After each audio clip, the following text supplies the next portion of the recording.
A Volta ao Mundo em 80 Dias, de Júlio Verne. Capítulo 23, em que o nariz de Passepartout fica muito longo.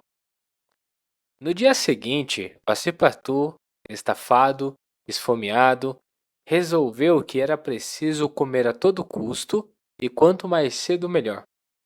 Tinha, é verdade, o recurso de vender seu relógio, mas preferiria morrer de fome. Era uma oportunidade para este bravo rapaz usar a voz forte, melodiosa, com que a natureza o dotara. Sabia alguns refrões da França e da Inglaterra e resolveu experimentá-los. Os japoneses deveriam certamente gostar de música, pois que tudo se faz entre o som dos símbolos, do tantã e dos tambores, e não deveriam, por certo, apreciar os talentos de um virtuoso europeu. Mas talvez fosse um pouco cedo demais para organizar um concerto, e os diletantes, inopinadamente despertos, não iriam talvez pagar o cantor em moeda com a efígie do Mikado.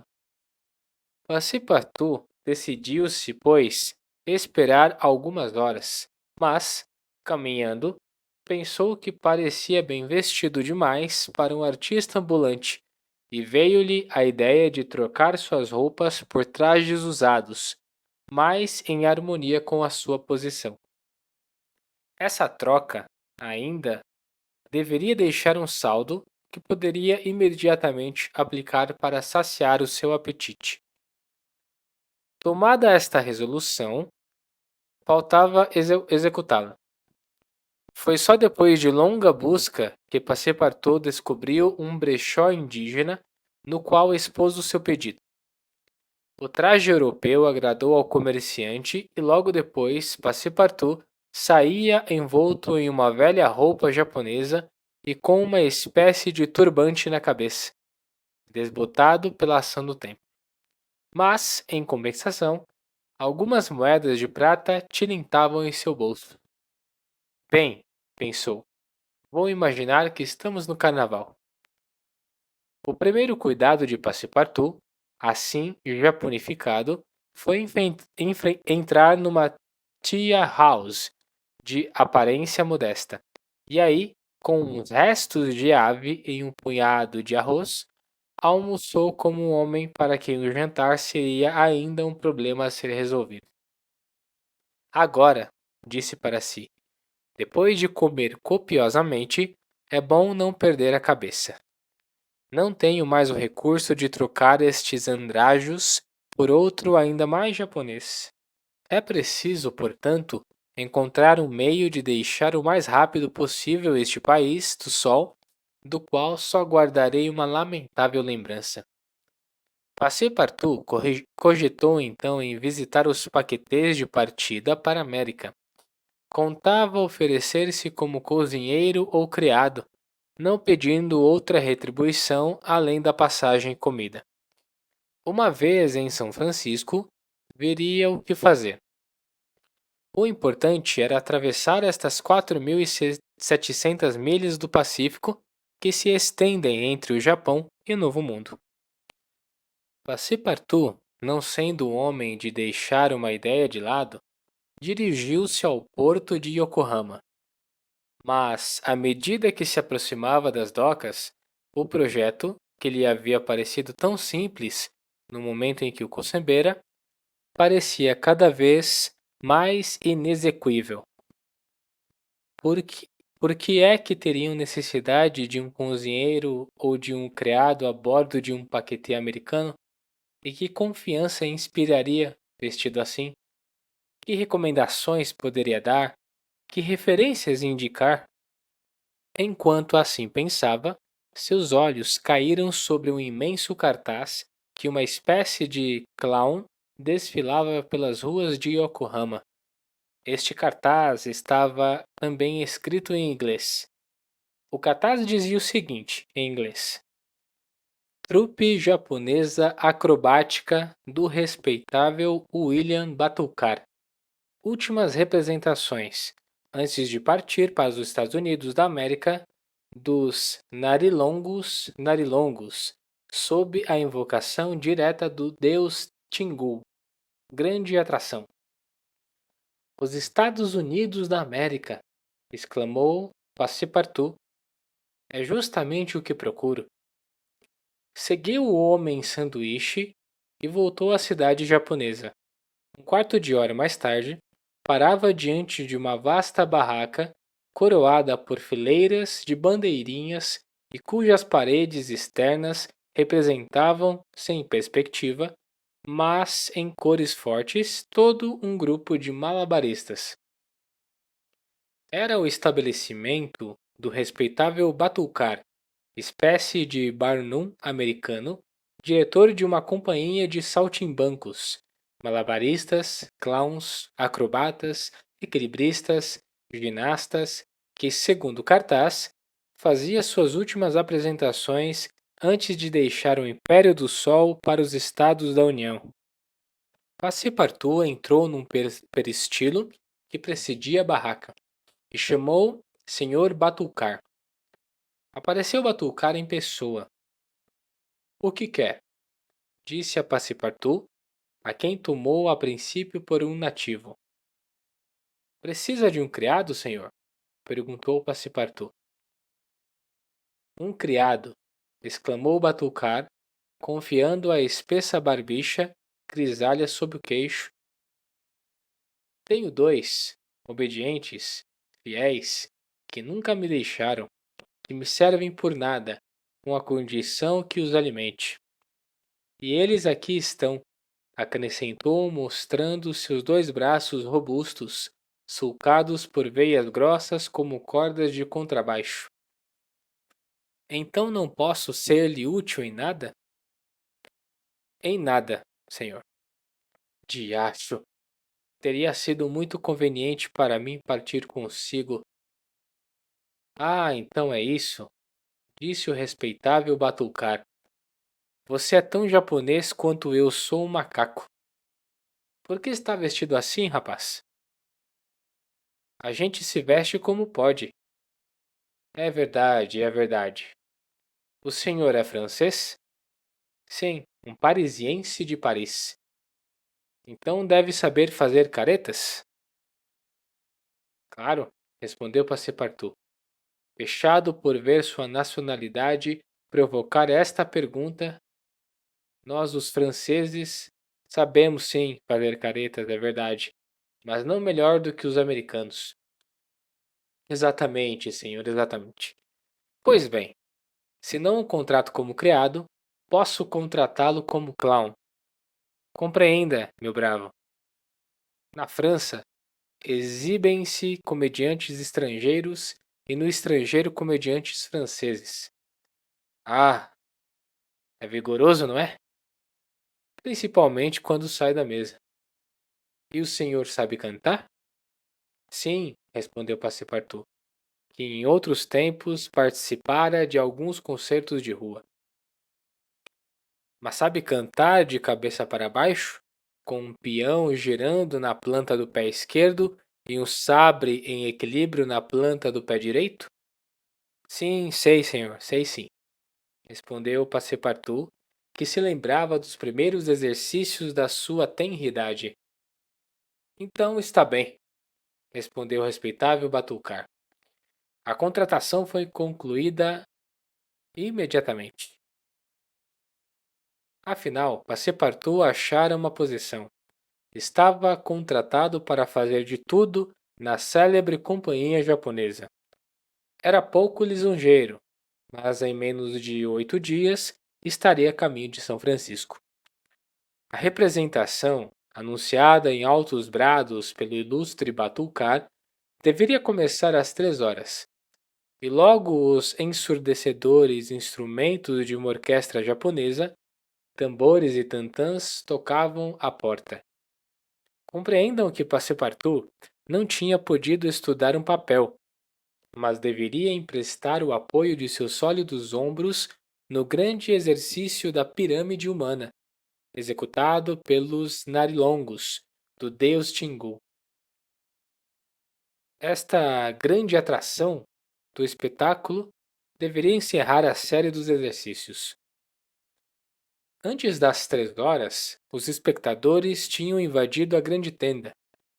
Europeus e indígenas, chineses e japoneses, homens, mulheres e crianças precipitavam-se sobre as estreitas bancadas dos camarotes que ficavam de frente para a cena.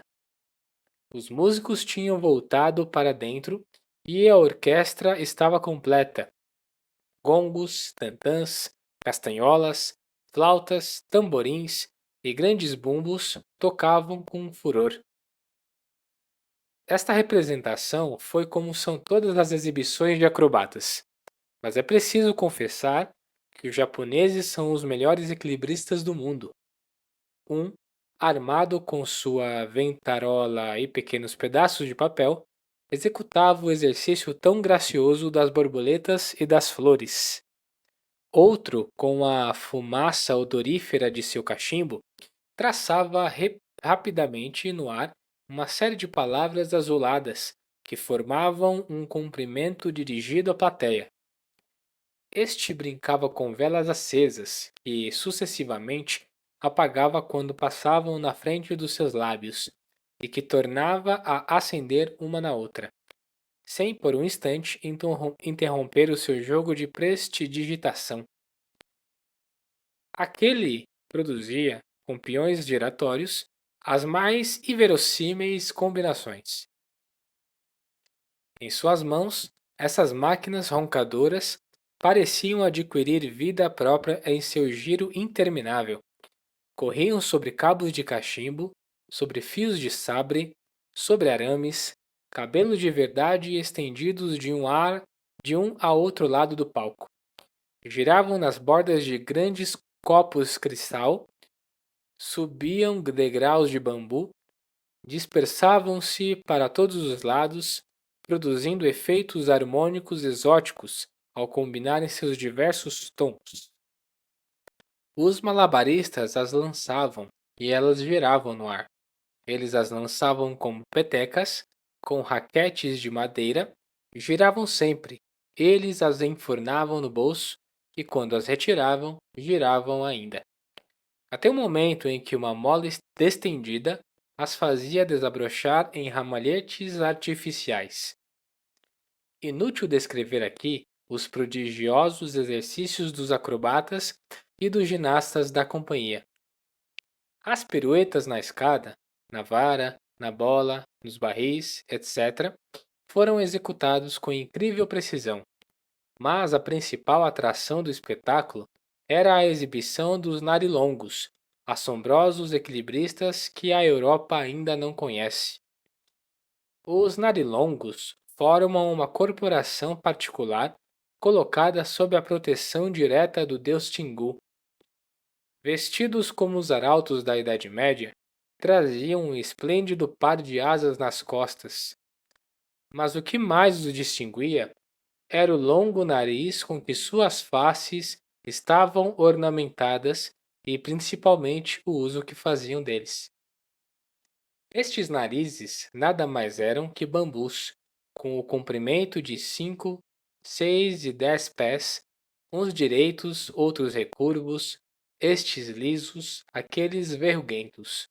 Ora, sobre estes apêndices, fixados de modo sólido, é que faziam todos os exercícios de equilíbrio. Uma dúzia dos seguidores do deus Tingu deitaram-se de costas e seus camaradas vieram cair sobre seus narizes, eretos como para-raios, saltando, volteando deste para aquele, executando as voltas mais inacreditáveis. Para terminar, anunciara-se especialmente ao público a pirâmide humana, em que os 50 narilongos deveriam representar o carro de Juggernaut. Mas, em vez de formarem a pirâmide tomando os ombros como ponto de apoio, os artistas do respeitável Batulcar deveriam sobrepor-se uns aos outros pelo nariz. Ora, um dos que formavam a base do carro havia deixado a companhia e, como bastava ser vigoroso e reto, Passepartout havia sido escolhido para o substituir. Claro, o digno moço se sentira todo pesaroso, quando, triste recordação de sua mocidade, tinha envergado seu traje da Idade Média, ornado com asas multicoloridas, e, e quando um nariz de 6 pés lhe tinha sido aplicado ao rosto. Mas, enfim, este nariz era seu ganha-pão e resignou-se. Passepartout entrou em cena e veio alinhar-se com seus colegas que deveriam figurar na base do carro Juggernaut. Todos estenderam-se no chão com o nariz para o céu. Uma segunda seção de equilibristas veio pousar sobre estes longos apêndices. Uma terceira colocou-se por cima, depois uma quarta, e sobre estes narizes, que só se tocavam pelas pontas, um monumento humano se elevou bem depressa até as frisas do teatro.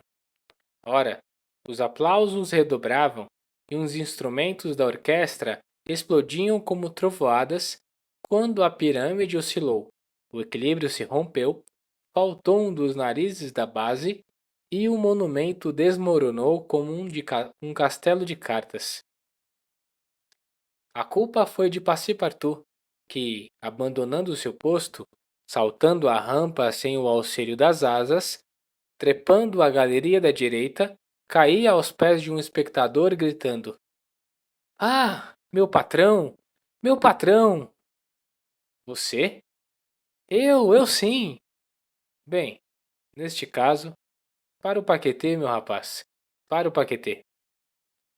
Mr. Fugg e Sra. Ouda, que o acompanhava, Passepartout tinham se precipitado pelos corredores para fora da tenda. Mas lá encontraram o digno Batulcar, furioso, que reclamava a indenização pelo fiasco.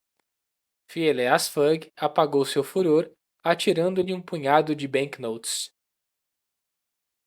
E às 6h30, no momento em que ele ia partir, Mr. Fogg e Sra. Ouda puseram o pé no paquetê americano, seguidos por Passepartout, as asas nas costas e sobre a face o nariz de 6 pés que ainda não havia podido arrancar do rosto. Capítulo 24, durante o qual se realizou a travessia do Oceano Pacífico. O que aconteceu quando chegaram perto de Xangai já se sabe. Os sinais feitos pela Tankadère tinham sido notados pelo paquetê para Yokohama. O capitão, vendo uma bandeira a meio pau, dirigira-se para a pequena goleta. Instantes depois, Phileas Fogg, pagando as passagens pelo preço combinado, punha no bolso do patrão John Bunsby 550 libras. Depois, o respeitável gentleman, Sra. Ouda e Fix tinham subido a bordo do vapor que logo se pôs a caminho para Nagasaki e Yokohama.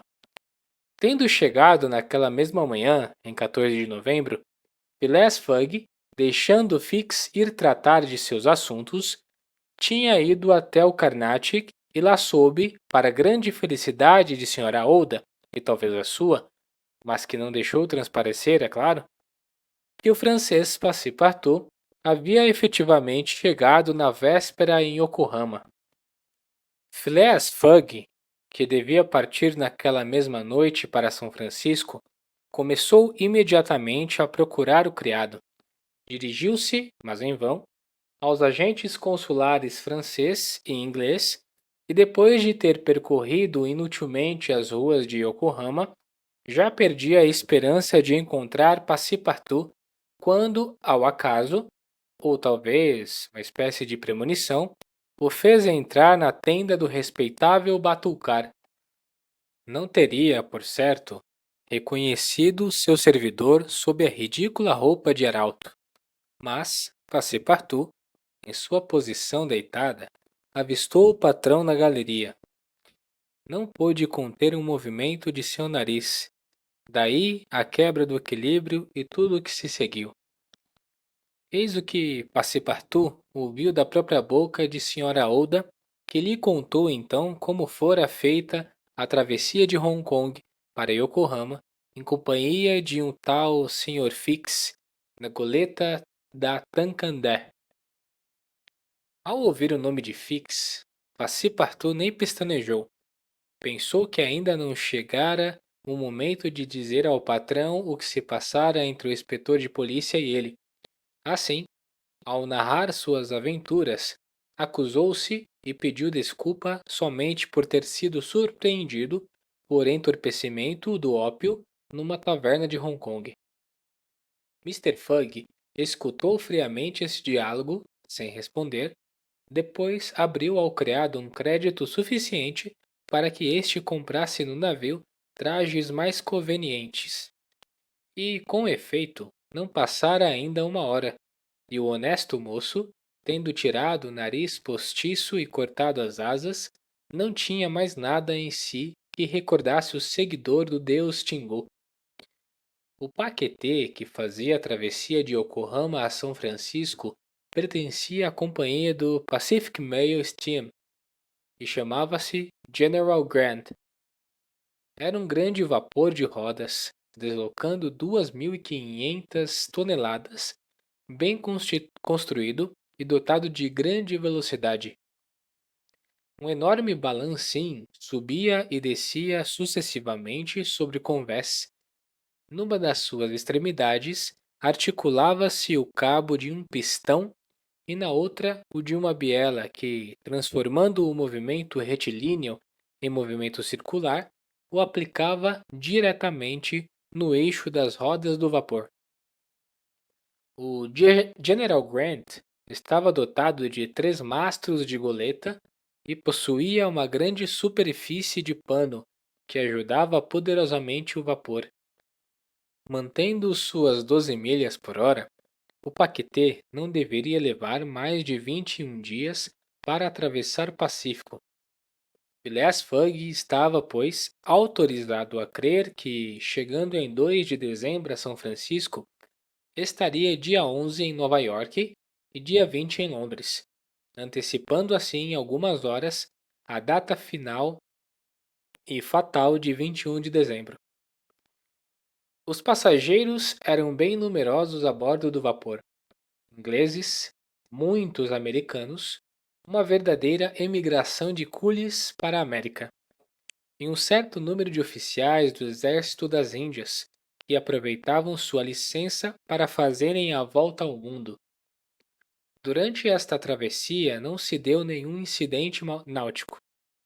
O paquetê, sustentado sobre suas largas rodas, apoiado no seu forte velame, jogava pouco. O Oceano Pacífico justificava bem o seu nome. Mr. Fugg estava tão calmo, tão pouco comunicativo como de costume. Sua jovem companhia cada vez se sentia mais e mais ligada àquele homem por outros laços que não os do reconhecimento. Esta silenciosa natureza, tão generosa em suma, a impressionava mais do que suspeitara, e fora quase sem dar por isso que ela se deixou levar por sentimentos dos quais o enigmático Fugg não parecia sentir nenhuma influência. Além disso, Sra. Oda interessava-se extraordinariamente pelos projetos do gentleman. Inquietava-se com os contratempos que poderiam comprometer o êxito da viagem. Frequentemente, conversava com o Passepartout, que não deixava de perceber o que se passava no coração de Sra. Oda. O bravo moço tinha agora, a respeito de seu patrão, uma fé cega. Não se fartava de elogiar a honestidade, a generosidade, a dedicação de Phileas Fogg. Depois tranquilizava a Sra. Oda sobre o sucesso da viagem, repetindo que o mais difícil já passara, que haviam saído dos países fantásticos da China e do Japão, que retornavam às regiões civilizadas e que, afinal, um trem de São Francisco a Nova York, em um transatlântico de Nova York a Londres, bastariam, sem dúvida, para concluir esta impossível volta ao mundo no prazo combinado.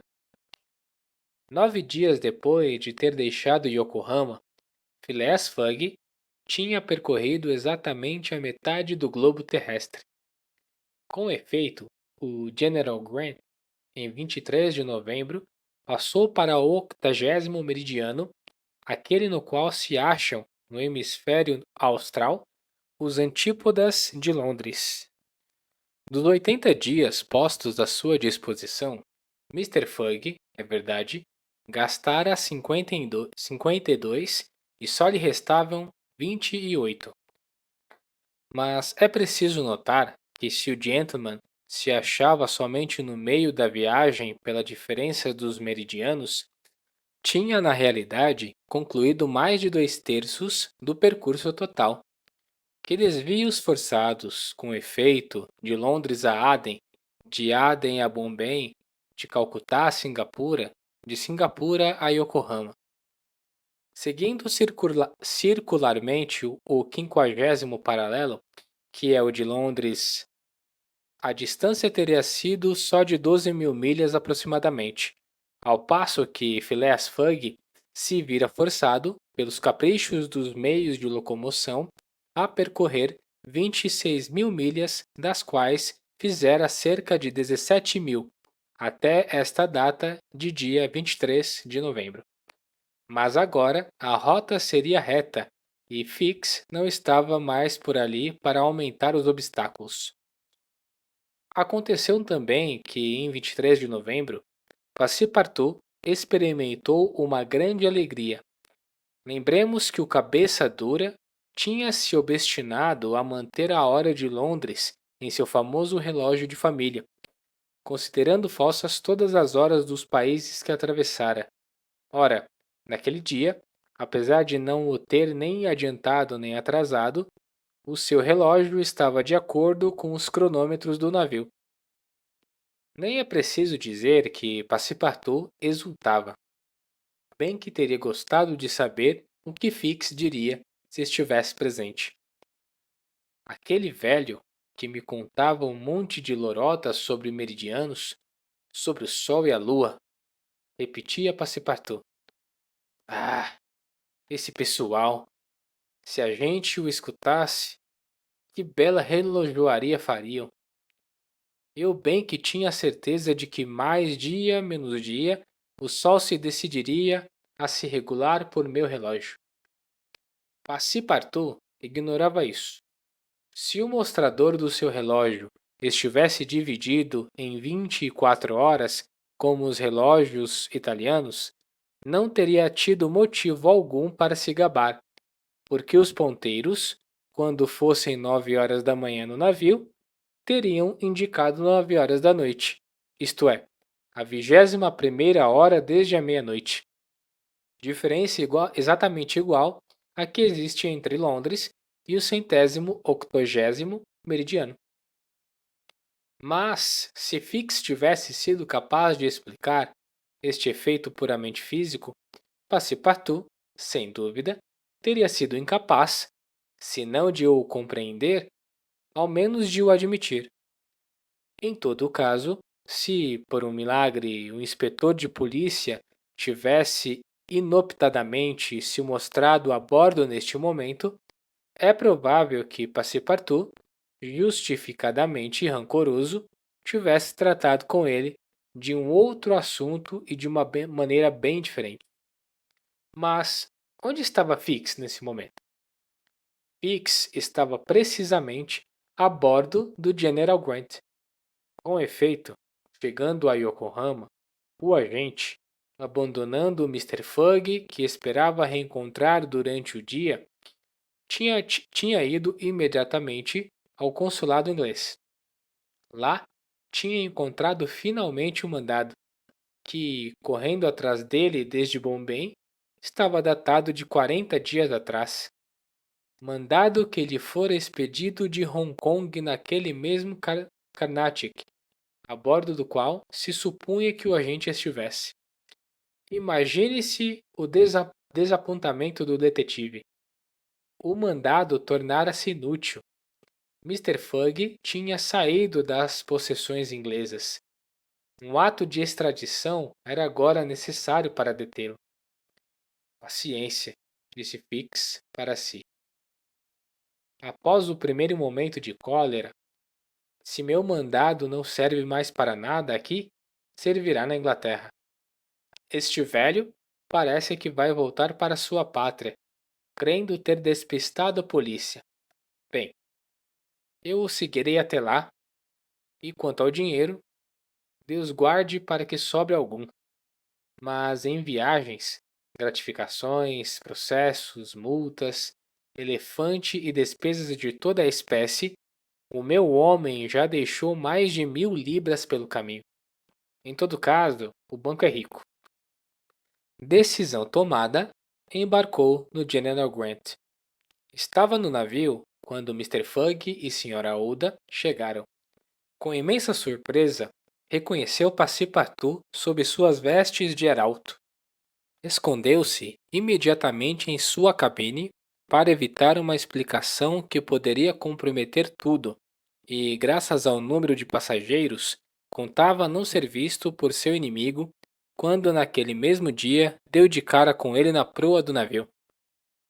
Passepartout saltou para sua garganta sem mais, e, para contentamento de alguns americanos que imediatamente apostaram nele, presenteou o infeliz inspetor com uma sova daquelas que demonstrou a superioridade do boxe francês sobre o boxe inglês.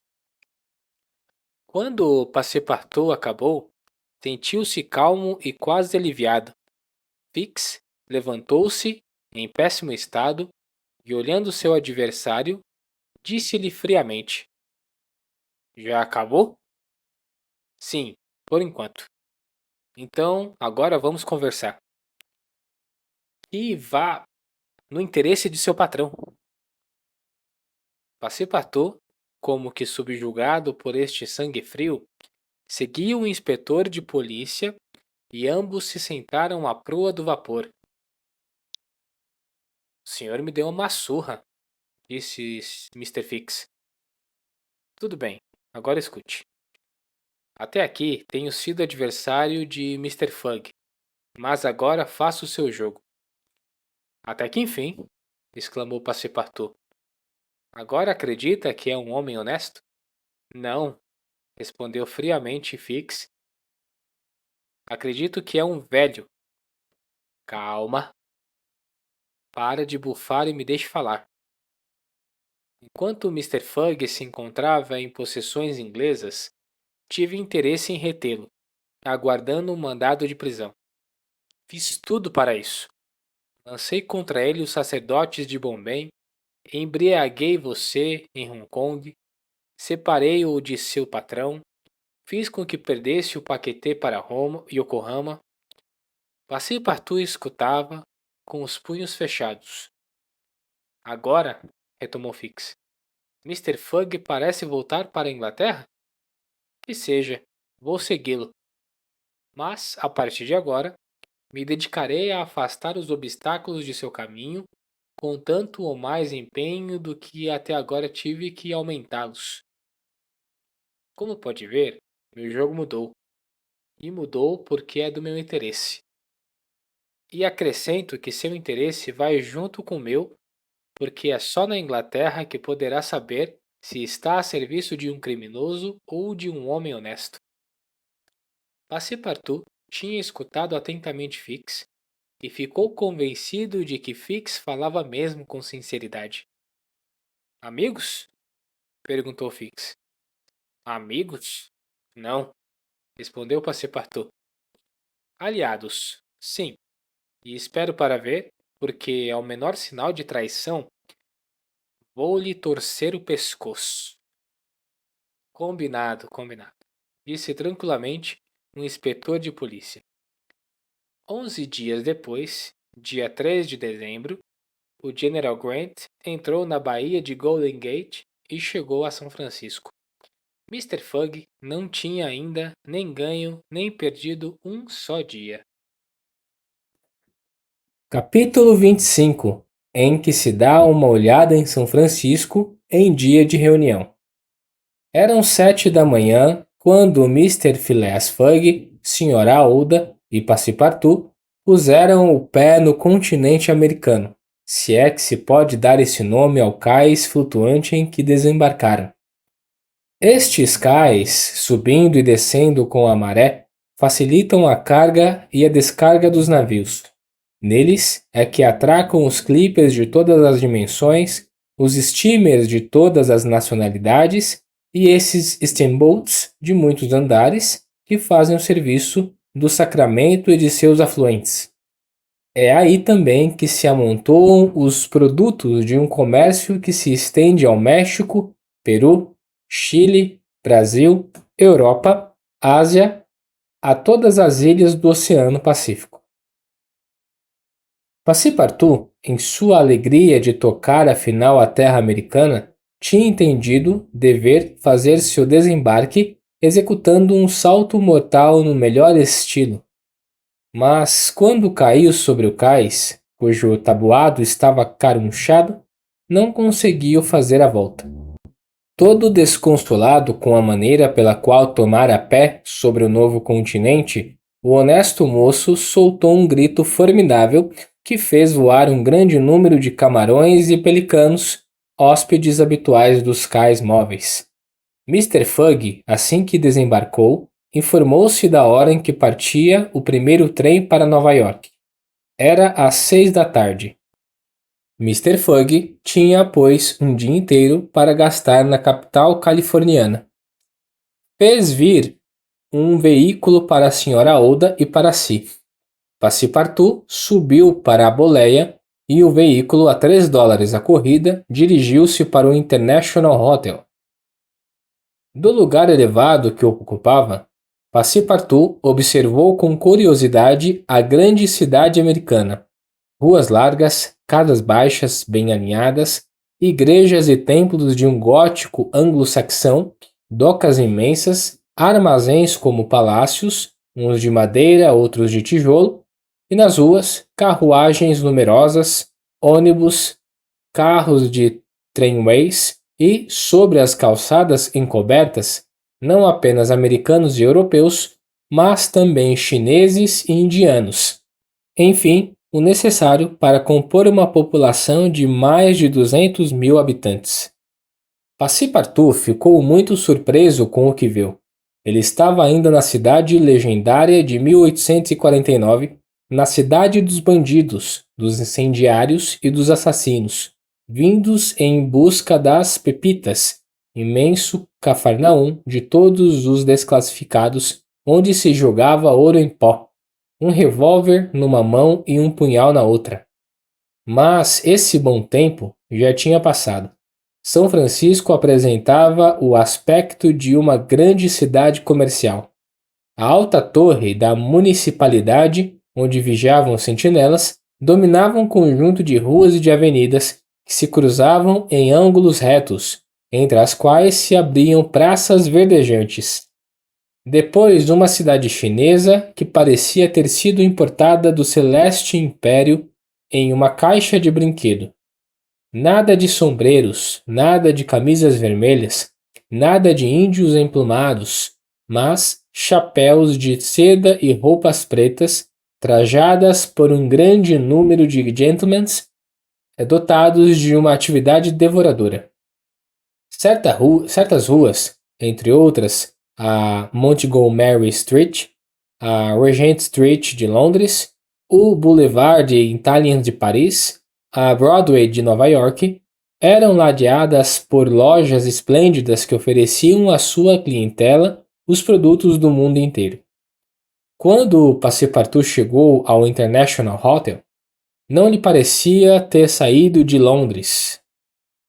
O resto do chão do hotel era ocupado por um imenso bar, espécie de café-restaurante gratuito, aberto a todos, que poderiam ali consumir carne seca, sopa de ostras, biscoitos e chester, sem terem que abrir a carteira. Só se paga pela bebida, a lei, porto ou xerez, se sua fantasia o levar a beber algo. Passepartout achou isso muito americano. O restaurante do hotel era confortável. Mr. Fugg e Sra. Oda sentaram-se a uma mesa e foram abundantemente servidos em pratos liliputianos por negros do mais belo negro. Depois de almoçar, Phileas Fogg, acompanhado de Sra. Oda, deixou o hotel para ir ao consulado inglês visar seu passaporte. Na calçada encontrou o criado, que lhe perguntou se, antes de pegar a estrada de ferro do Pacífico, não seria mais prudente comprar algumas dúzias de rifles Enfield ou de revólveres Colt. Passepartout ouvira falar de Sioux e de Pawnees, que param os trens como simples ladrões espanhóis. Mr. Fogg respondeu que era uma precaução inútil, mas deu-lhe liberdade para agir como bem lhe aprouvesse. Depois dirigiu-se para o escritório do agente consular. Phileas Fogg nem tinha dado 200 passos quando, pelo maior dos acasos, encontrou o Sr. Fix. O inspetor mostrou-se extremamente surpreso. Como? Mr. Fogg e ele tinham feito juntos a travessia do Pacífico e não tinham se encontrado no navio. Fosse como fosse, Fix não podia deixar de se sentir honrado em tornar a ver o gentleman a quem devia tanto e, como os seus negócios o chamavam à Europa, ficaria encantado em prosseguir viagem em tão agradável companhia. Mr. Fogg respondeu que a honra seria sua, e Fix, que insistia em não o perder de vista, pediu permissão para acompanhá-los na visita a esta curiosa cidade de São Francisco. Foi-lhe concedida. Eis, pois, que Sra. Oda, Mr. Fogg e Sr. Fix, passeando despreocupadamente pelas ruas, logo estavam no Montgomery Street, onde a afluência popular era enorme.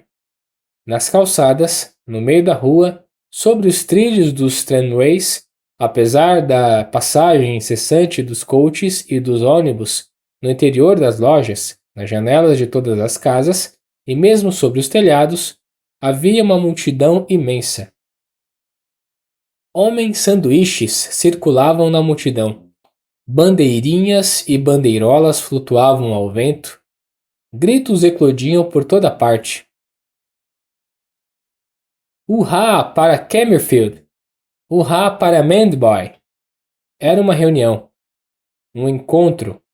Pelo menos foi o que pensou Fix, e o que disse a Mr. Fogg, acrescentando: faríamos talvez melhor, senhor, em não entrar nesta confusão. Daí só se tira alguns socos. Com efeito, respondeu Phileas Fogg, e os socos, por serem políticos, não deixam de ser socos.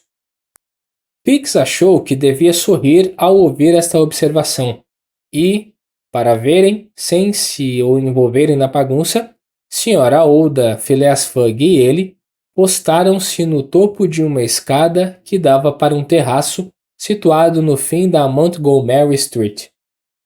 Diante deles, do outro lado da rua, entre o wharf de um comerciante de carvão e a loja de um negociante de petróleo, localizava-se uma grande plataforma ao ar livre, para a qual a multidão parecia convergir.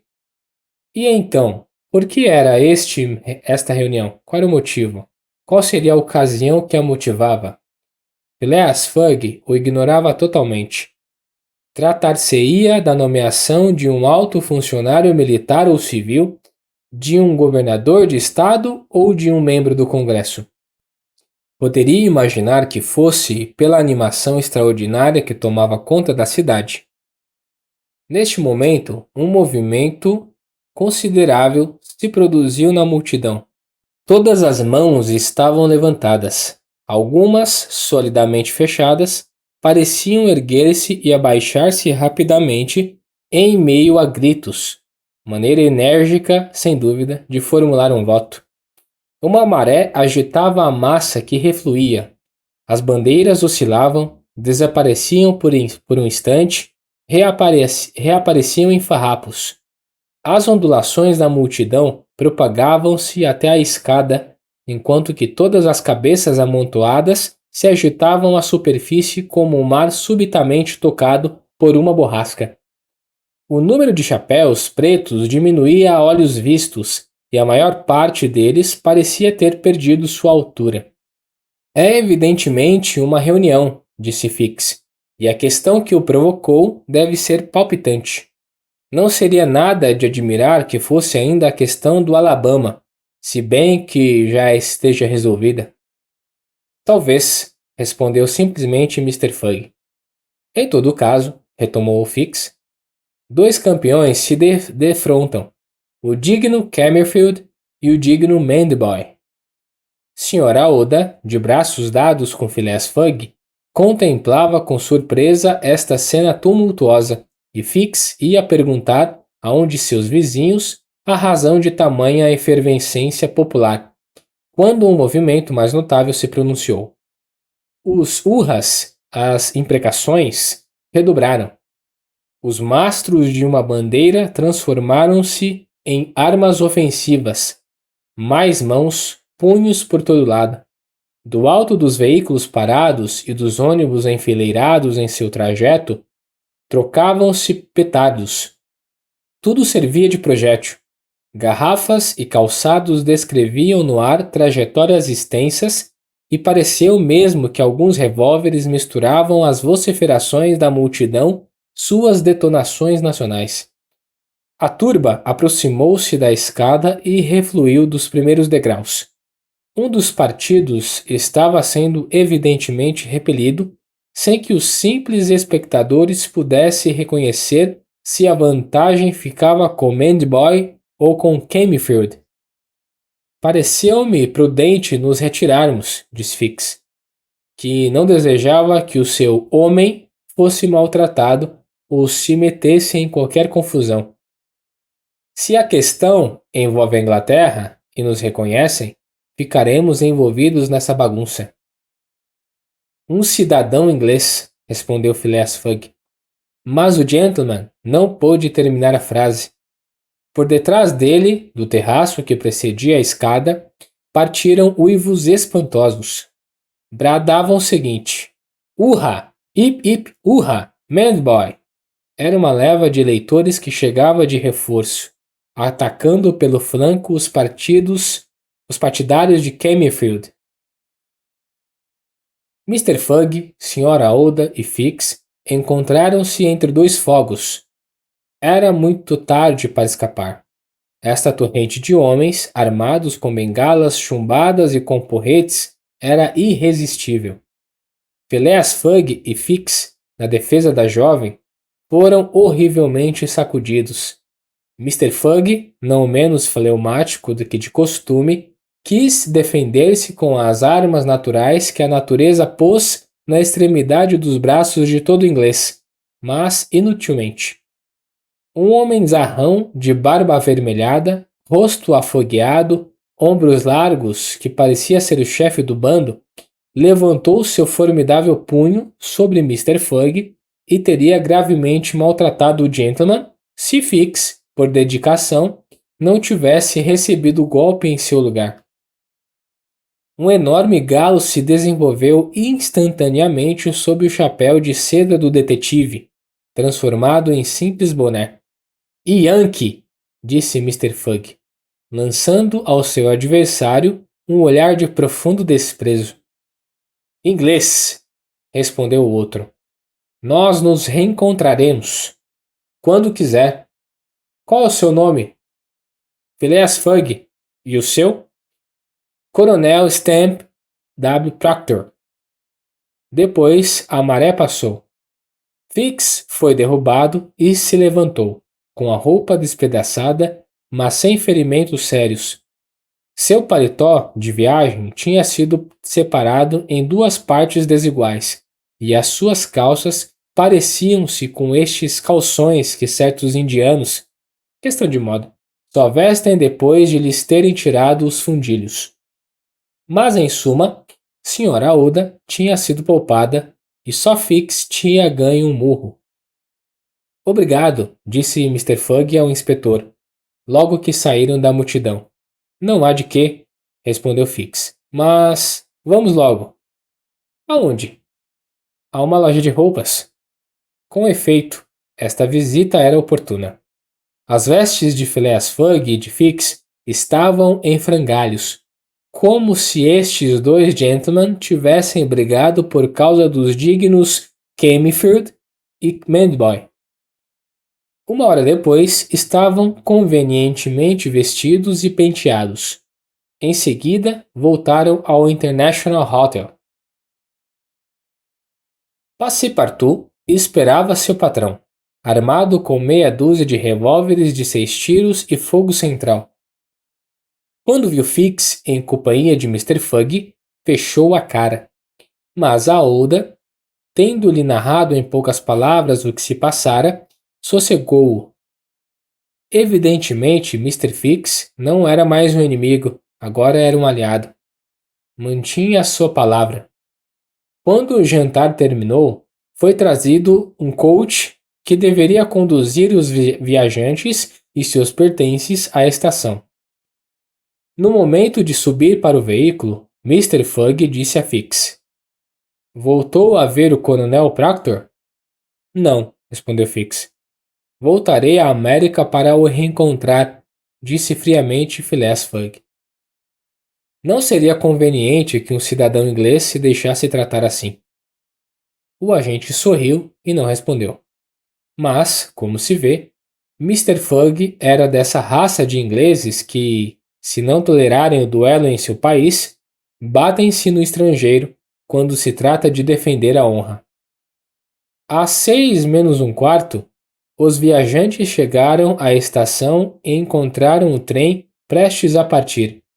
No momento em que Mr. Fogg ia embarcar, avistou um empregado e, chegando-se a ele, disse: "Meu amigo", disse-lhe, "não houve hoje alguns tumultos em São Francisco?" "Era uma reunião, senhor", respondeu o empregado. "Contudo, parece-me que notei uma certa animação nas ruas." Tratava-se simplesmente de uma reunião organizada para uma eleição. "Eleição para um cargo importantíssimo, sem dúvida?" perguntou Mr. Fogg. "Não, senhor. Era de um juiz de paz." Depois dessa resposta, Phileas Fogg subiu para o vagão e o trem partiu a todo vapor. Capítulo 26, em que se pega o trem expresso da Estrada de Ferro do Pacífico. Ocean to Ocean, assim dizem os americanos. E estas 3 palavras deviam ser a denominação geral do Grand Trunk, em que cruza os Estados Unidos da América em toda a sua extensão. Mas, em realidade, o Pacific Railroad se divide em 2 partes distintas: Central Pacific, entre São Francisco e Odem, e Union Pacific, entre Odem e Omaha. Lá se encontram 5 linhas distintas, que põem Omaha em uma comunicação frequente com Nova York. Nova York e São Francisco estão, portanto, presentemente reunidas por uma faixa de metal ininterrupta que não mede menos de 3.786 milhas, entre Omaha e o Pacífico. A estrada de ferro percorre um território ainda frequentado pelos índios e pelas feras. Vasta extensão territorial que os Mormons começaram a colonizar por volta de 1845, depois que foram expulsos de Illinois. Outrora, nas circunstâncias as mais favoráveis, gastavam-se 6 meses para ir de Nova York a São Francisco. Atualmente, apenas 7 dias. Foi em 1862 que, apesar da oposição dos deputados do Sul, que queriam uma linha mais meridional, o traçado do Royal Road foi assentado entre os paralelos 41 e 42. O presidente Lincoln, de tão saudosa memória, fixou pessoalmente no estado de Nebraska, na cidade de Omaha, o ponto inicial do novo ramal. Os trabalhos foram logo iniciados e tocados com aquela atividade americana que não é nem cheia de papéis, nem burocrática. A rapidez da mão de obra não deveria prejudicar de forma alguma a boa execução do caminho. Na pradaria, os trabalhos avançaram na proporção de 1,5 milha por dia. Uma locomotiva, rolando sobre os raios da véspera, levava os raios do dia seguinte e se corria por eles assim que eram assentados. O Pacific Railroad lança diversos ramais em seu percurso, nos estados de Iowa, Kansas, Colorado e Oregon. Saindo de Omaha, costeia a margem esquerda do Platte River até a junção com o ramal do norte, segue a ramificação do sul, cruza o território de Laramie e as montanhas Wasatch, contorna o Great Salt Lake, chega a Salt Lake City, a capital dos Mormons, penetra pelo vale de Tuila, pelo deserto americano, as montanhas de Cedar e Humboldt River, Sierra Nevada e torna a descer por Sacramento até o Pacífico, sem que este traçado ultrapasse em nada 112 pés por milha, mesmo na travessia das montanhas rochosas. Tal era a longa artéria que os trens percorriam em 7 dias, que iria permitir ao honrado Phileas Fogg, ele ao menos esperava, pegar, dia 11, em Nova York, o paquetê para Liverpool. O vagão ocupado por Phileas Fogg era uma espécie de ônibus comprido que repousava sobre os 2 trens formados por 4 rodas cada um, cuja mobilidade permitia atacar curvas de pequeno raio. No interior, nada de compartimentos. 2 filas de assentos, dispostos de cada lado, perpendicularmente ao eixo, e entre os quais havia uma passagem que conduzia aos gabinetes de toaletes e outros, com que cada vagão era provido. Sobre toda a extensão do trem, os veículos se comunicavam através de corredores e os viajantes podiam circular de uma extremidade à outra do comboio, que colocava à sua disposição vagões salões, vagões terraços, vagões restaurantes e vagões cafés. Só faltavam vagões teatros, mas algum dia haverá.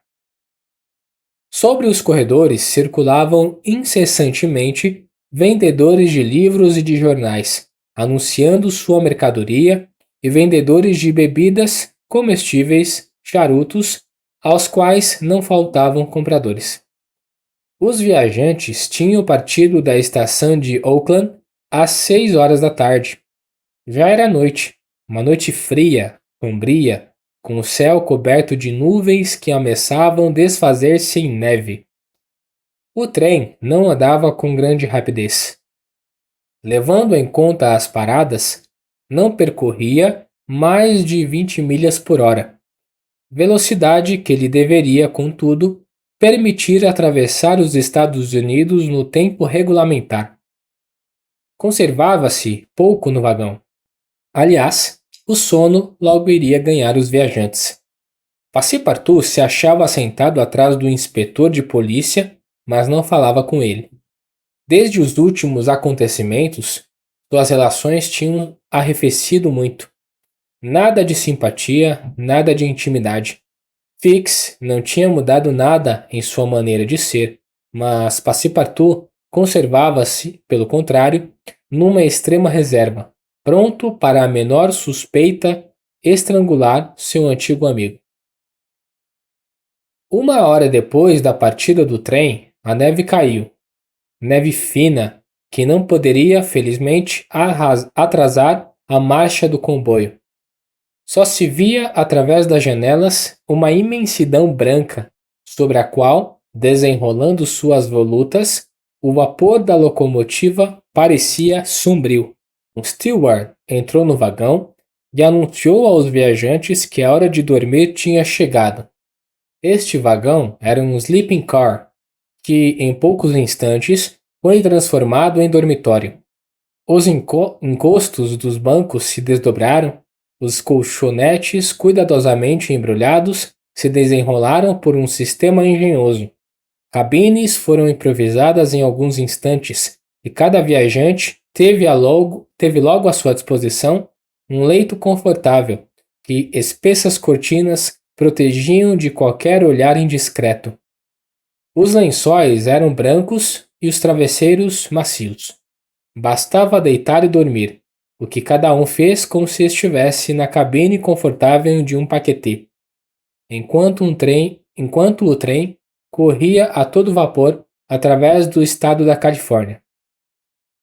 Na região entre São Francisco e Sacramento, o solo é pouco acidentado. Este trecho da estrada de ferro, sob o nome de Central Pacific Road, toma Sacramento por ponto de partida e avança para leste ao encontro do que parte de Omaha. De São Francisco à capital da Califórnia, a linha corria diretamente para o nordeste, ladeando o American River, que deságua na Baía de San Pablo.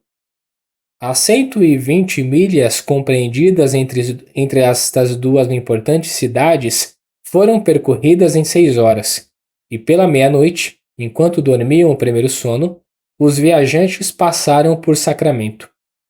Nada viram, portanto, desta cidade importante, sede da legislatura do estado de Califórnia, nem os seus belos cais, nem suas ruas largas, nem seus hotéis esplêndidos, nem as praças, nem os templos.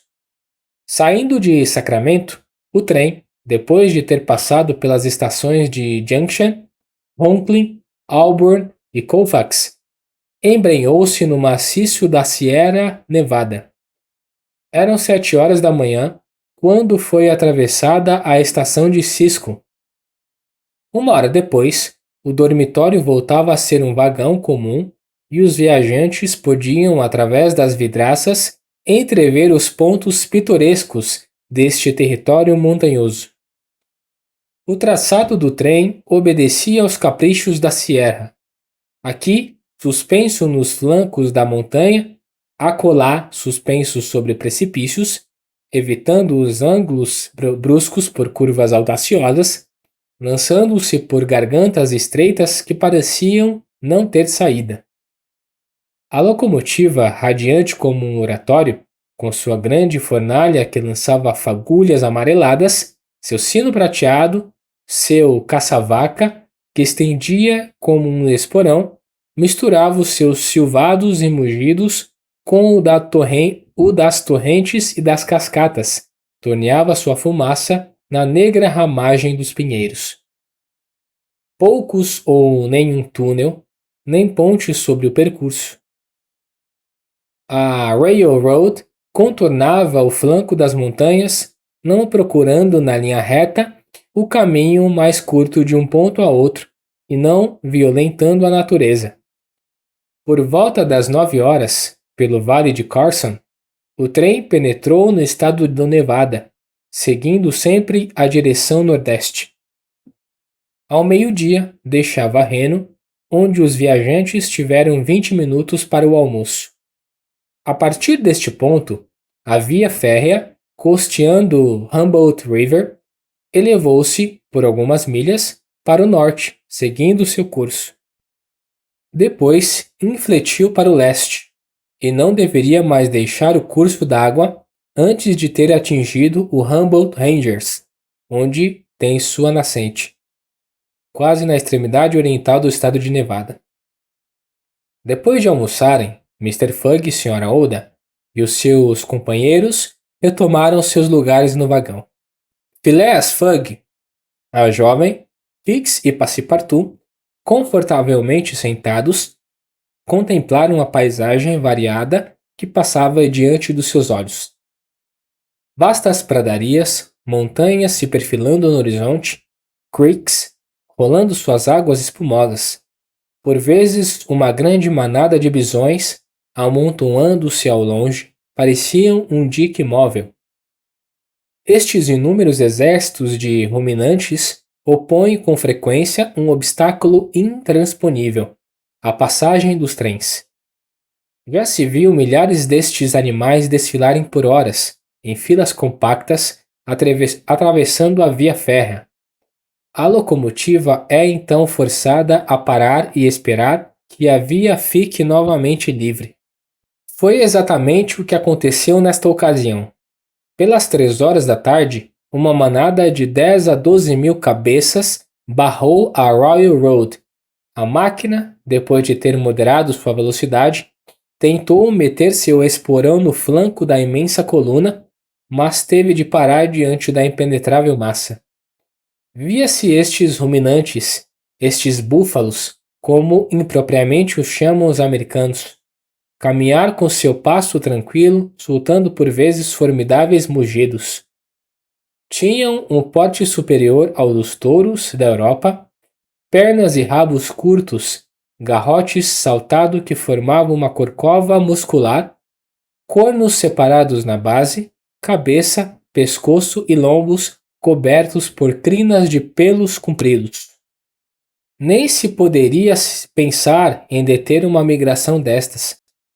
Quando adotam uma direção, nada é capaz nem de desviar nem de modificar a sua marcha. É uma torrente de carne viva que nenhum dique saberia represar.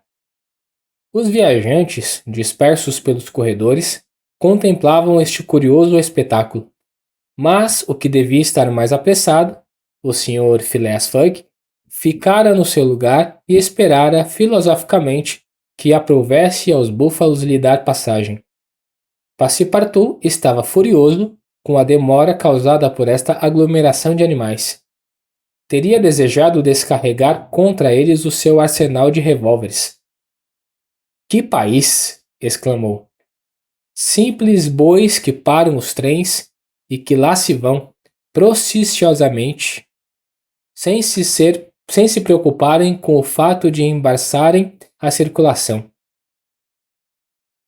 Minha nossa, desejaria muito saber se Mr. Fogg previu este contratempo no seu cronograma.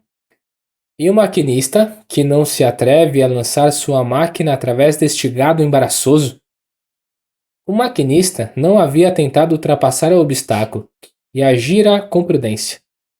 Teria esmagado os primeiros búfalos atacados pelo esporão da locomotiva, mas, por muito potente que fosse, a máquina teria sido logo detida e dar-se-ia inevitavelmente um descarrilhamento e o trem teria ficado em pedaços. O melhor era mesmo esperar pacientemente, tentar em seguida recuperar o tempo perdido por uma aceleração da marcha do trem. O desfile dos bisões durou 3 longas horas e a via só ficou livre quando a noite já caía. Neste momento, as últimas filas da manada atravessavam os raios, enquanto que as primeiras desapareciam no horizonte ao sul. Eram 8 horas, quando o trem franqueou os desfiladeiros do Rumboldt Ranges e 9h30, quando penetrou no território de Utah, a região do Grande Lago Salgado, o curioso território dos Mormons. Capítulo 27, em que Passepartout segue com uma velocidade de 20 milhas por hora um curso de história Mormon. Durante a noite de 5 para 6 de dezembro, o trem correu a sudeste pelo espaço de quase 50 milhas. Depois, elevou-se outro tanto para nordeste, aproximando-se do Grande Lago Salgado. Passepartout, pelas 9 da manhã, veio tomar ar sobre os passadiços. O tempo estava frio, o céu cinza, mas não nevava. O disco do sol, amplificado pelas brumas, parecia uma enorme moeda de ouro, e Passepartout entretinha-se calculando seu valor em libras esterlinas, quando foi distraído deste útil trabalho pela aparição de um personagem bastante estranho. Este personagem, que tinha tomado o trem na estação de Elko, era um homem de estatura elevada, muito moreno, bigodes pretos, meias pretas, chapéu de seda preta, colete preto, calça preta, gravata branca, luvas de pele de cão. Parecia um reverendo. Ia de uma extremidade do trem à outra e na porta de cada vagão colocava com ombreias um aviso escrito à mão. Passepartout aproximou-se e leu em um destes avisos que o honrado Elder William Hitch, missionário mormon, aproveitando a sua presença no trem número 48, faria, das 11 ao meio-dia, no carro de número 117, uma conferência a respeito do mormonismo, convidando para ouvi-lo todos os cavalheiros desejosos de se instruírem no tocante aos mistérios da religião dos santos dos últimos dias. Claro, irei, disse Passepartout, que não sabia nada do mormonismo, exceto seus usos polígamos, base da sociedade mórmon. A notícia espalhou-se rapidamente pelo trem, que levava uma centena de viajantes. Deste total, 30 ou mais, atraídos pelo chamado da conferência, ocupavam às 11 horas os bancos do carro número 117. Passepartout figurava na primeira fila dos fiéis. Nem seu patrão, nem Fix tinham achado que deviam sair de seus lugares. À hora anunciada, o elder William Hitch levantou-se e, com uma voz bastante exaltada, como se já tivesse sido refutado de antemão, exclamou: Eu vos digo, que John Smith é um mártir, que seu irmão Hiram é um mártir e que as perseguições do governo da União contra os profetas vão fazer igualmente um mártir de Brigham Young. Quem ousará sustentar o contrário? Ninguém se atreveu a contradizer o missionário, cuja exaltação contrastava com sua fisionomia naturalmente calma. Mas, sem dúvida, sua cólera se explicava pelo fato de que o mormonismo estava atualmente submetido a duras provas. E, com efeito, o governo dos Estados Unidos acabava, não sem dificuldade, de dominar estes fanáticos independentes. Tinha se assenhorado de Utah e o tinha submetido às leis da União, depois de ter aprisionado Brigham Young, acusado de rebelião e de poligamia. Desde esta época, os discípulos do profeta redobraram seus esforços e, aguardando os atos, resistiam pela palavra às pretensões do Congresso. Como se vê, o elder William Hitch fazia proselitismo até em estrada de ferro. E então contou, inflamando seu discurso com elevações da voz e a violência de seus gestos, a história do mormonismo desde os tempos bíblicos. Como em Israel, um profeta mórmon da tribo de José publicou os anais da nova religião e os legou a seu filho Moron. Como muitos séculos depois, uma tradução deste precioso livro, escrito em caracteres egípcios, foi feita por Joseph Smith Jr., fazendeiro do estado de Vermont, que se revelou como profeta místico em 1825. Como, finalmente, um mensageiro celeste lhe apareceu numa floresta luminosa, ele devolveu os anais do Senhor. Neste momento, alguns ouvintes, pouco interessados pela narrativa retrospectiva do missionário, deixaram o vagão. Mas William Hitch, continuando, contou como Smith Jr., reunindo seu pai, seus 2 irmãos e alguns discípulos, fundou a religião dos santos dos últimos dias. Religião que, adotada não só na América, mas também na Inglaterra, na Escandinávia, na Alemanha, conta entre seus fiéis artesãos e também grande número de pessoas que exercem profissões liberais. Como uma colônia foi fundada no Ohio, como um templo foi edificado ao preço de $200.000 e uma cidade fundada em Kirkland, como Smith, se tornou um audacioso banqueiro e recebeu de um simples expositor de múmias um papiro contendo uma narrativa escrita pela mão de Abraham e outros célebres egípcios. Esta narrativa, tornando-se um pouco longa, as filas dos ouvintes rarearam ainda mais, e o público só se compunha agora de umas 20 pessoas.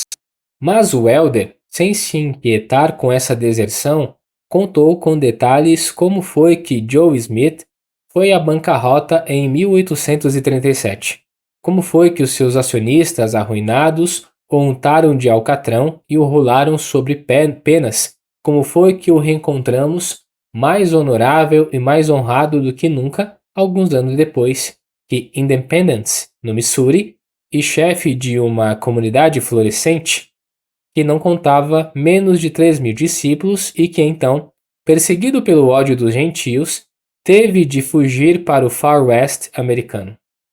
10 ouvintes ainda estavam lá, e entre eles, o bom Passepartout, que escutava com maior atenção.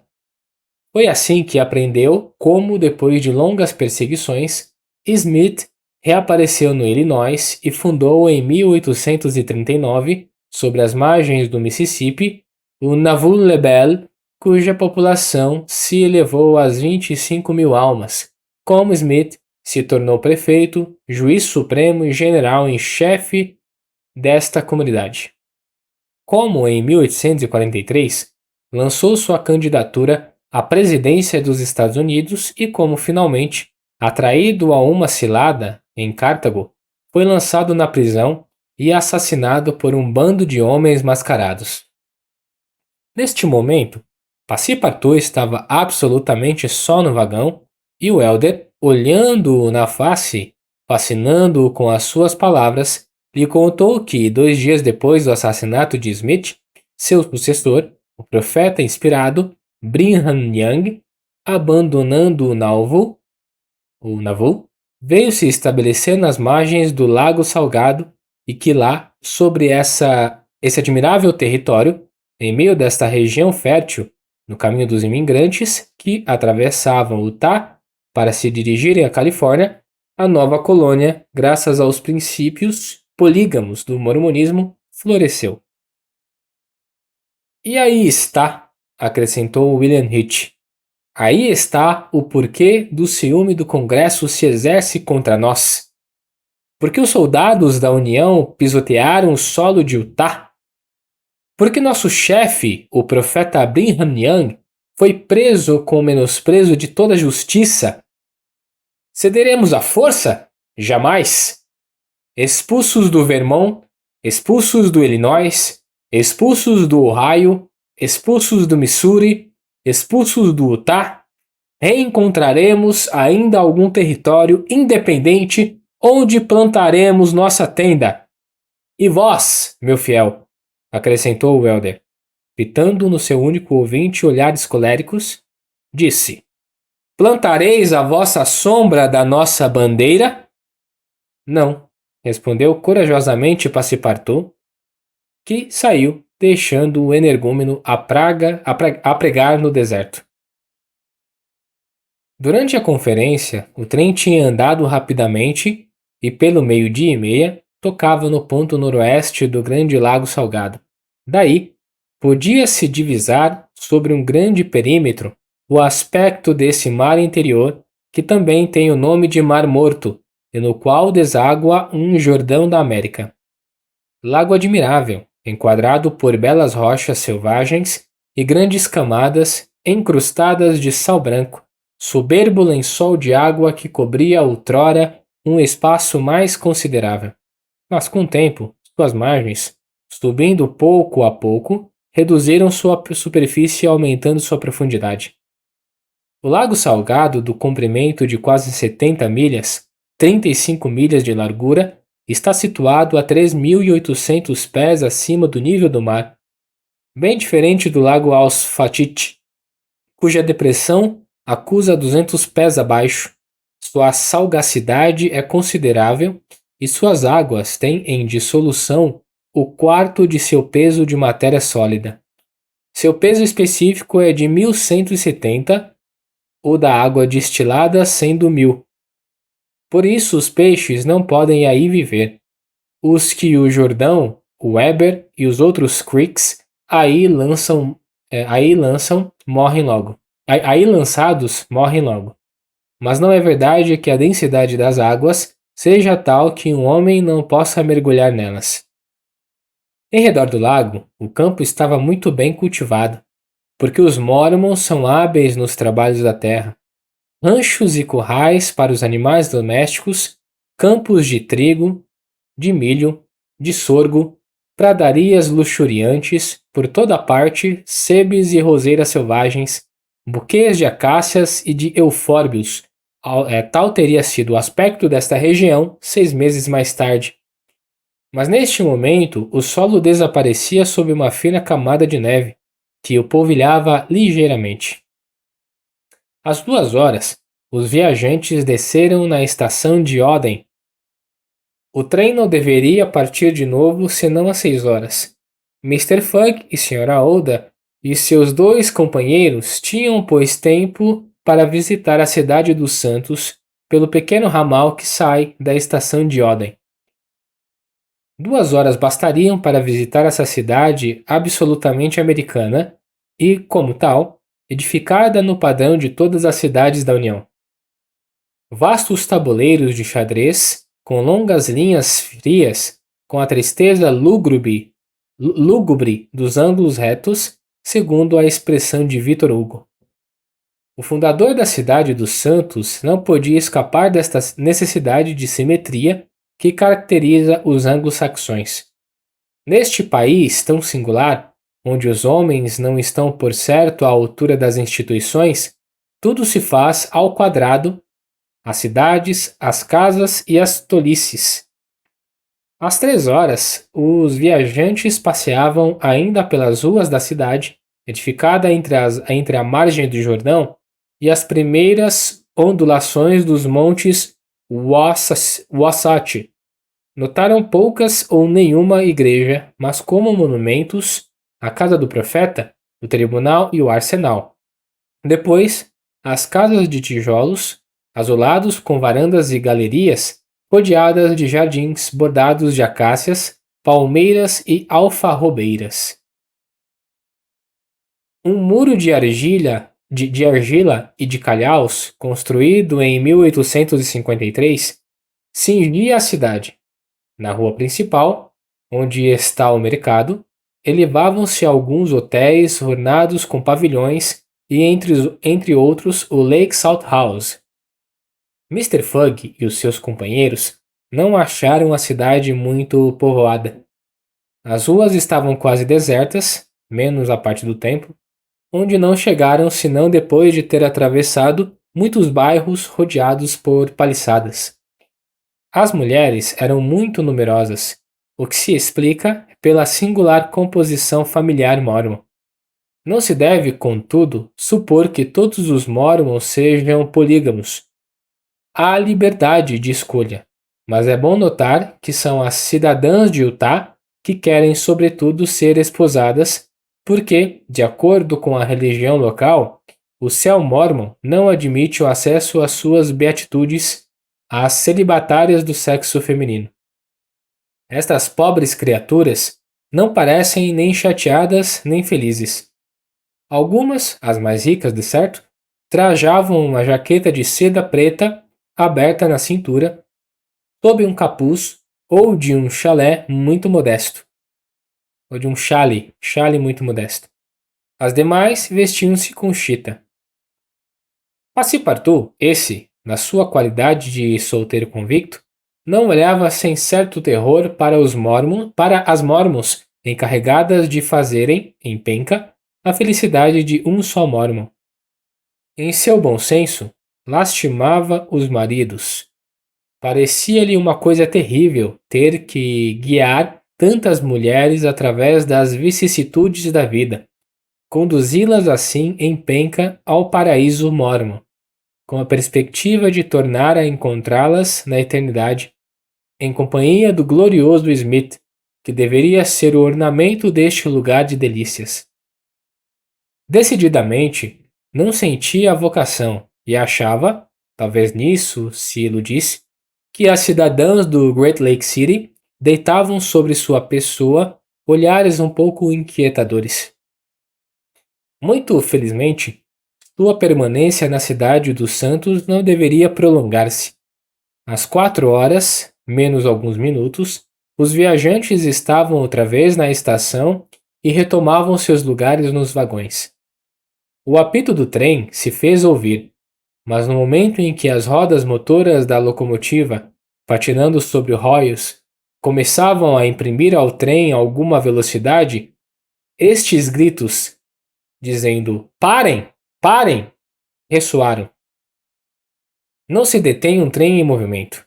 O gentleman que proferia estes gritos era evidentemente algum mórmon retardatário. Corria a ponto de ficar sem ar. Felizmente para ele, a estação não tinha nem portas nem barreiras. Lançou-se então sobre a via, saltou sobre o estribo do último vagão e caiu sem ar sobre um dos bancos do vagão. Passepartout, que tinha seguido com interesse os percalços desta ginástica, veio a contemplar o retardatário, pelo qual se interessou muito quando soube que este cidadão de Utah só tinha tentado a fuga depois de um acontecimento doméstico. Quando o Mormon tomou fôlego, Passepartout animou-se a perguntar-lhe polidamente quantas mulheres ele tinha. Para ele, só, pois pela maneira que vinha a dar no pé, supunha que tinha umas 20, pelo menos. Uma, senhor, respondeu o Mormon, levantando os braços para o céu. Uma já era suficiente. Capítulo 28, em que Passepartout não consegue que ouçam a voz da razão. O trem, saindo de Great Salt Lake e da estação de Odem, subiu durante 1 hora para o norte até Weber River, tendo percorrido quase 900 milhas desde que partira de São Francisco. A partir deste ponto, retomou a direção do leste, através do maciço acidentado dos montes Wasatch. E nesta parte do território, compreendida entre as montanhas rochosas, propriamente ditas, que os engenheiros americanos lutaram com as maiores dificuldades. Por isso também que nesta porção do trajeto, a subvenção do governo subiu para $48 mil por milha, enquanto tinha sido de $16 mil na planície. Mas os engenheiros, como já foi dito, não violentaram a natureza. Usaram de astúcia com ela, contornando as dificuldades e, para atingir a grande bacia, apenas um túnel com 14 mil pés de extensão. Ele foi furado em todo o percurso da Railroad. Era no Lago Salgado mesmo que a estrada de ferro tinha atingido até então sua maior cota de altitude. Desde este ponto, seu perfil descrevia uma curva muito alongada, abaixando-se para o vale do Bitter Creek, para subir até o ponto onde se dividem as águas do Atlântico e do Pacífico. Os rios eram numerosos nessa região montanhosa. Foi necessário franquear sobre pequenas pontes o Mud, o Green e outros.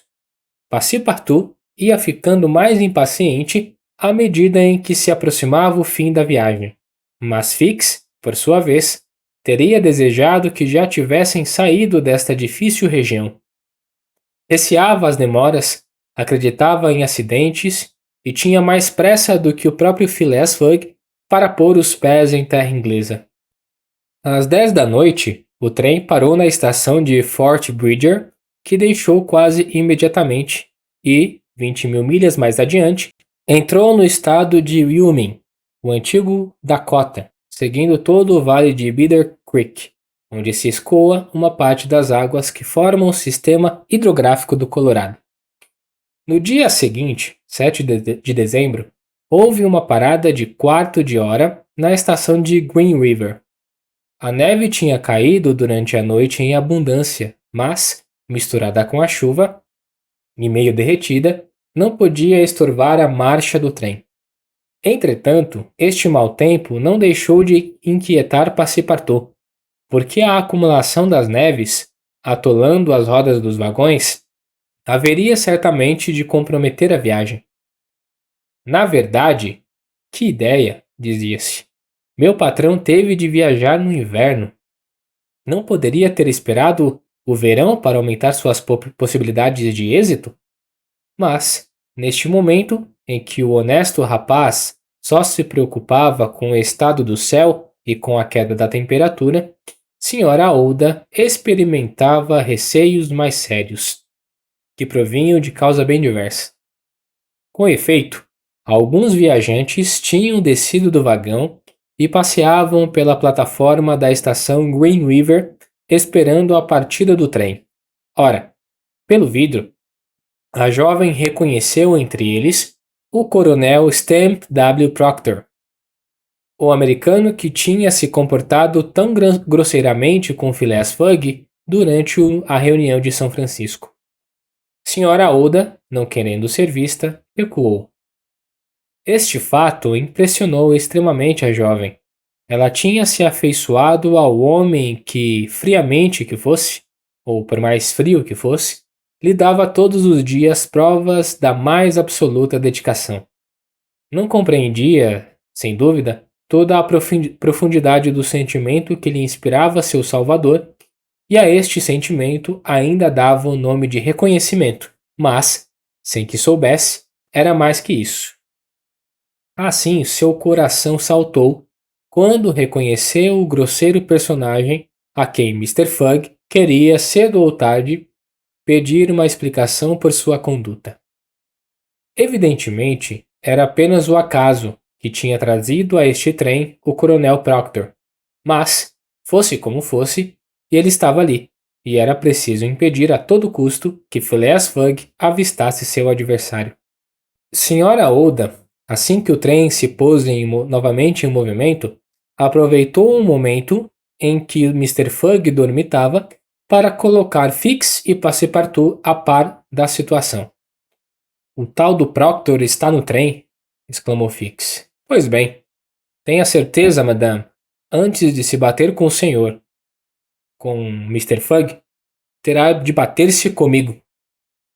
Parece-me que, em tudo isso, fui eu quem recebeu os mais graves insultos.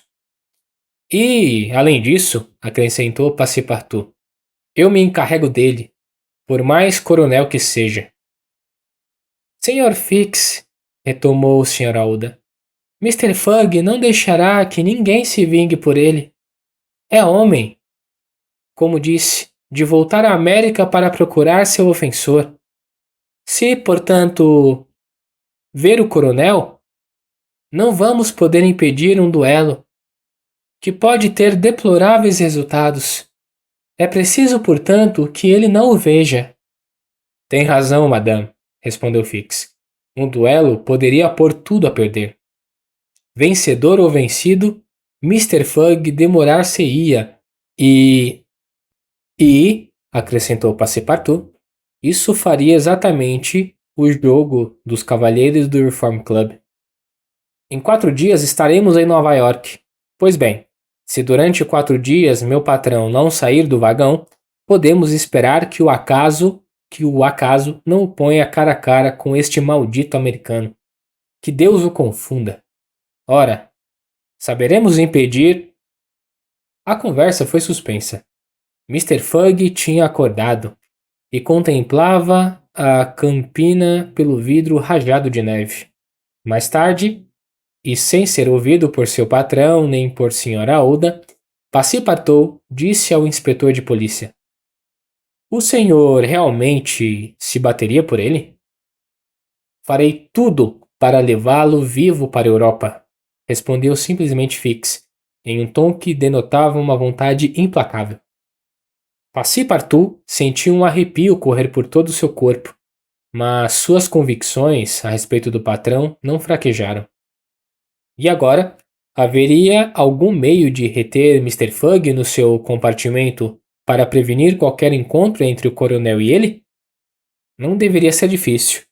O gentleman, sendo naturalmente pouco dado aos movimentos e pouco curioso. Em todo caso, o agente de polícia julgou ter descoberto esse meio, porque momentos depois, dizia a Phileas Fogg: São longas e lentas as horas, senhor. Estas que se passam assim na estrada de ferro. Com efeito, respondeu o gentleman, mas elas passam. Nos paquetês, retomou o inspetor, não tinham o hábito de jogar whist? Sim, respondeu Phileas Fogg, mas aqui seria difícil. Não tenho nem cartas nem parceiros. Oh, as cartas. Mas isso nós podemos resolver. Nós podemos comprá-las. Vende-se de tudo nos vagões americanos. Quanto aos parceiros, se por acaso Madame... Certamente, senhor, respondeu animadamente a jovem. Sei jogar whist. Faz parte da educação inglesa. E eu, retomou Fix, tenho algumas pretensões de jogar bem esse jogo. Ora, nós três em um morto. Como quiser, senhor, respondeu Phileas Fogg, encantado em retomar seu jogo favorito, mesmo numa estrada de ferro. Passepartout foi despachado à procura do Steward e voltou pouco depois com 2 baralhos completos, fichas, tentos e um tabuleiro recoberto de pano. Não faltava nada. E assim o jogo começou. Senhora Oda sabia suficientemente o whist e até recebeu alguns cumprimentos do severo Phileas Fogg. Quanto ao inspetor, era simplesmente excelente jogador e digno de sentar-se à frente do gentleman. Agora, disse consigo Passepartout, nós o temos seguro. Não se mexerá mais. Às 11 da manhã, o trem tinha atingido o ponto onde se dividem as águas dos 2 oceanos. Era em Bridger Pass, a uma altura de 7.584 pés ingleses acima do nível do mar, um dos pontos mais altos do traçado da estrada em sua passagem pelas montanhas rochosas. Quase 200 milhas mais adiante, os viajantes achar-se-iam finalmente sobre as extensas pradarias que se estendem até o Atlântico, e que a natureza tornara tão propícias para o estabelecimento de uma via férrea. Sobre a vertente da bacia atlântica se devolviam já os primeiros rios, afluentes e subafluentes, do North Platte River.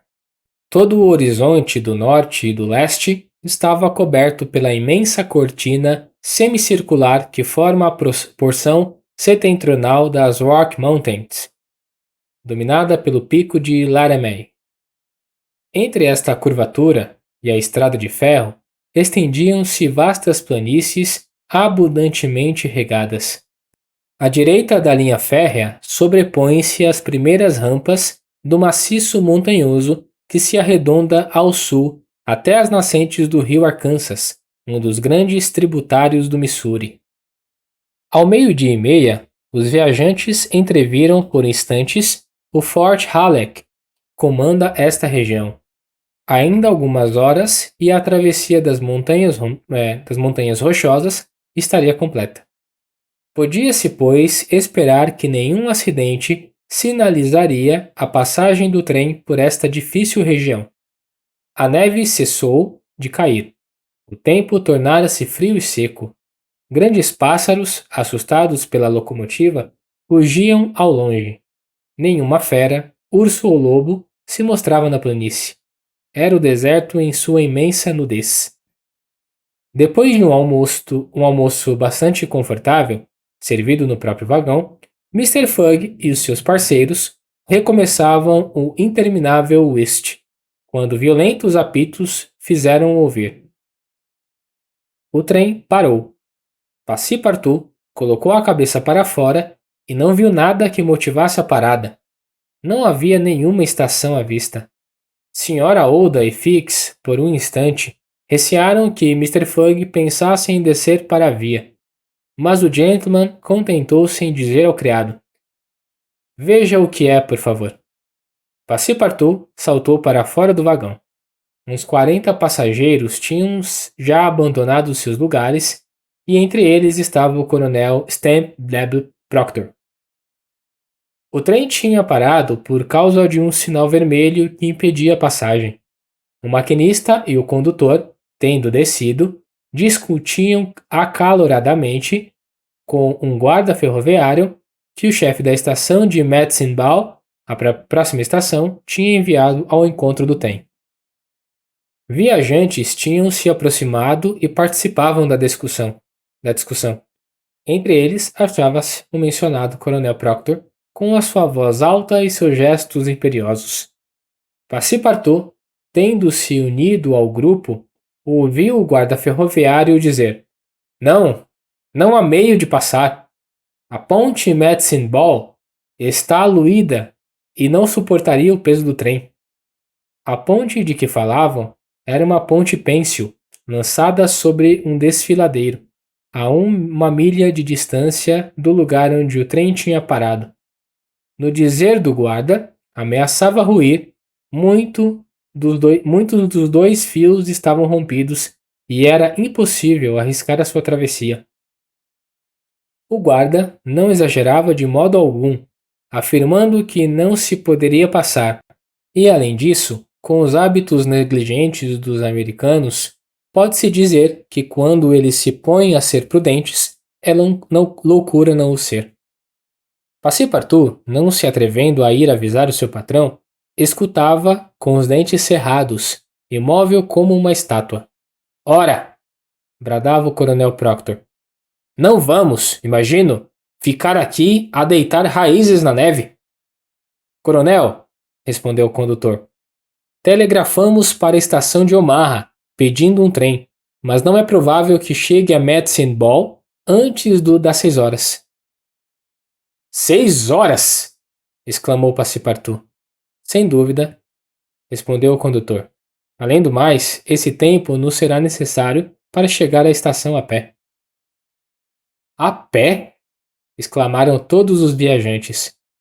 Mas a que distância fica essa estação? Perguntou um deles ao condutor. A 12 milhas, do outro lado do rio. 12 milhas na neve? Exclamou Stamp W. Proctor. O coronel soltou um monte de pragas, queixando-se da companhia, queixando-se do condutor e, Passepartout, furioso, não estava longe de fazer-lhe coro. Havia aí um obstáculo material contra o qual nada podiam, desta vez, fazer algo todas as banknotes de seu patrão. E tem mais, o desapontamento era geral entre os viajantes, que, sem contar o atraso, se viam obrigados a andar 15 milhas através da planície coberta de neve. Por isso, levantou-se logo um burburinho, exclamações, vociferações, que teriam certamente atraído a atenção de Phileas Fogg, se o gentleman não tivesse tão absorto em seu jogo. Entretanto, Passepartout achou que deveria preveni-lo e, cabeça baixa, dirigia-se para o vagão quando o maquinista do trem, um verdadeiro Yankee chamado Fosters, elevando a voz, disse: Senhores, talvez haja um meio de passar. Sobre a ponte? Respondeu um viajante. Sim, sobre a ponte. Com o nosso trem? Perguntou o coronel. Sim, com o nosso trem. Passepartout tinha parado e devorava as palavras do maquinista. Mas a ponte ameaça ruir, retomou o condutor. Não importa, respondeu Foster. Creio que, lançando o trem com sua máxima velocidade, temos algumas chances de passar. Ora, diabo! Disse Passepartout. Mas um certo número de viajantes tinha ficado imediatamente seduzidos pela proposta. Ela agradava particularmente ao coronel Proctor. Este cérebro, esquentado, achava a coisa muito factível. Lembrou mesmo que engenheiros tinham tido a ideia de passar os rios sem pontes, com trens rígidos lançados a toda a velocidade, e etc. E afinal, todos os interessados na questão se colocaram do lado do maquinista. Temos 50 probabilidades de passar, dizia um. 60, dizia outro. 80, 90 sobre 100.